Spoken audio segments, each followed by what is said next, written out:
इस्माइल अलैहिस्सलाम के 12 बेटे, याकूब अलैहिस्सलाम की औलाद में से अल्लाह ने अंबिया अलैहिस्सलाम का सिलसिला जारी फरमाया। जितने नबी इनके बाद आए ये सारे हज़रत याकूब अलैहिस्सलाम की औलाद में से आए।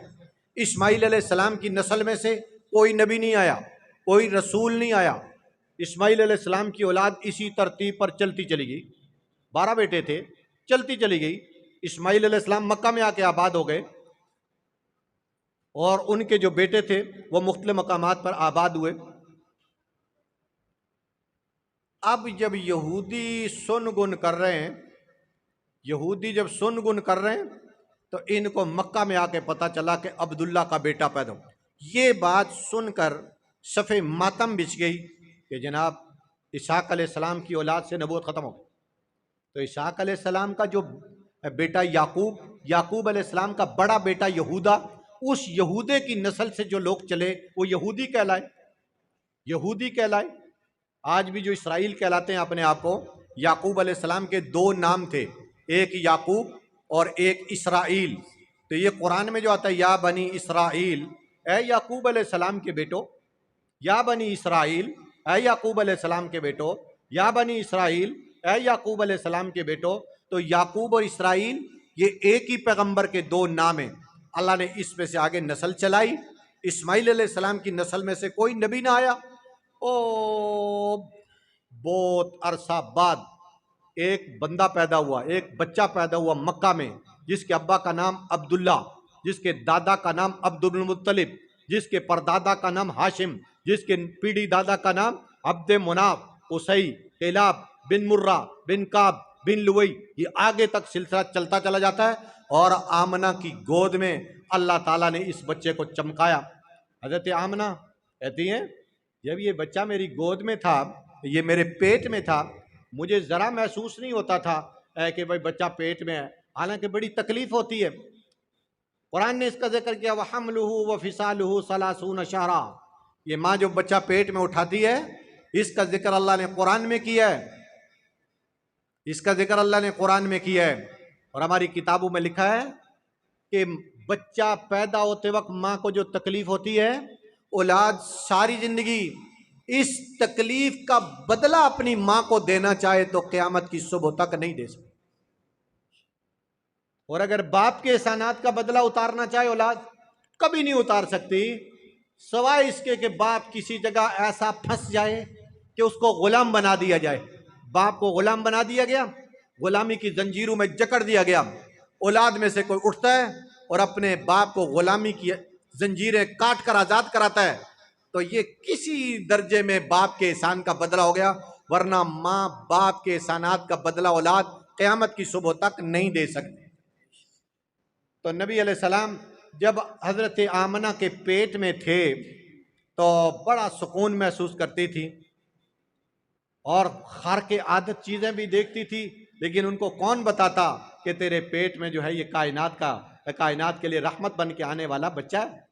फिर जब आए सर मुबारक सजदे में रख दिया, और जब बच्चे पैदा होते हैं आम तरतीब पर आम इंसानों के बच्चे वो लिथड़े हुए होते हैं, मगर आका इनामदार ताजदार मदीना मुरादुल मुश्ताकीन राहतुल लिल आशिकीन नबी करीम आकाए बद्र हुनैन जब तशरीफ़ लाए तो आपका जिस्म बिल्कुल साफ था, बिल्कुल साफ था। कोई गंदगी गलाजत आपके जिस्म मुबारक के साथ नहीं लगी।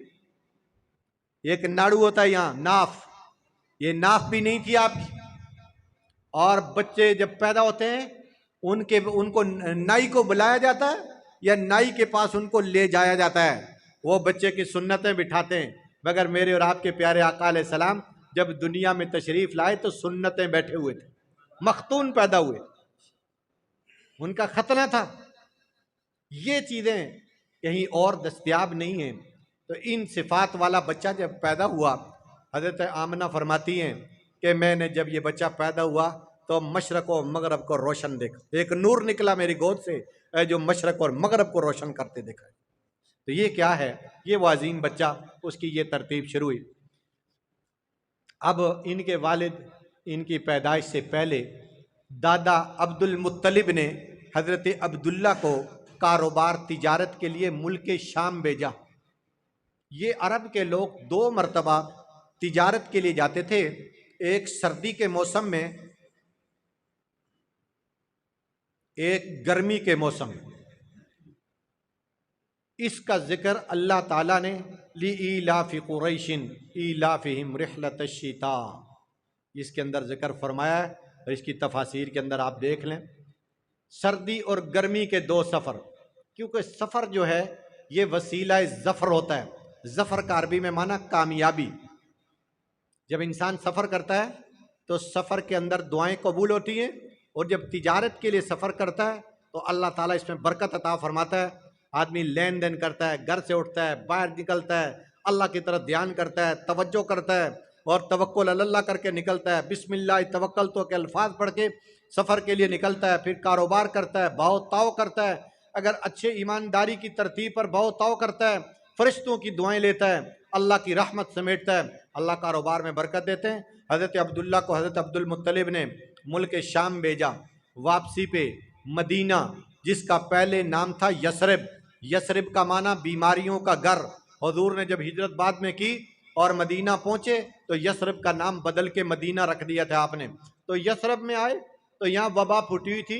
हज़रत अब्दुल्ला का इसी जगह पे इंतकाल हो गया, इसी अब्बा नामी।